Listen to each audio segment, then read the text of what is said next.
வாலிபனே நீ சிலுவையை நோக்கி பார்.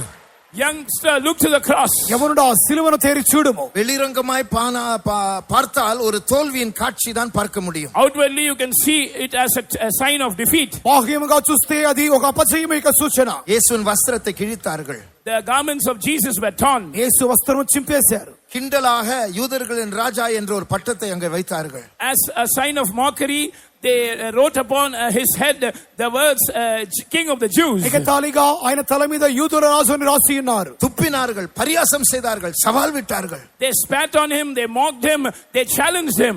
ఆయన ముఖం మీద ఉమ్మి వేసినారు, ఎగతాళి చేసినారు, కొట్టినారు. ஆனால் కన్నుకు தெரியாத உலகத்தில் என்ன సంభవిத்துக் கொண்டிருந்தது? But in the invisible realm what was taking place? కానీ అదృశ్య లోకములో ఏం సంభవించినది? துரைத்தனங்களையும் அதிகாரங்களையும் உரிந்து கொண்டு வெளிரங்கமான கோலமாக்கி சிலுவையின் மேல் அவைகளின் மேல் வெற்றி சிறந்தார் நம்முடைய இயேசு.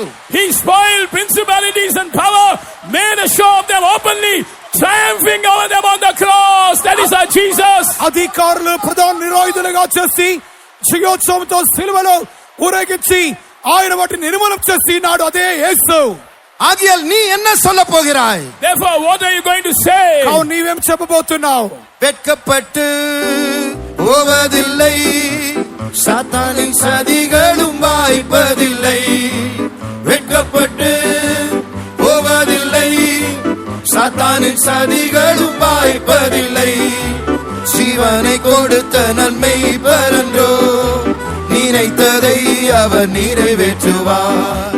ஜீவனை கொடுத்த நன்மை பரன்றோ, நினைத்ததை அவர் நிறைவேற்றுவார். வெட்கப்பட்டு போவதில்லை, சாத்தானின் சதிகளும் வாய்ப்பதில்லை. வெட்கப்பட்டு போவதில்லை, சாத்தானின் சதிகளும் வாய்ப்பதில்லை.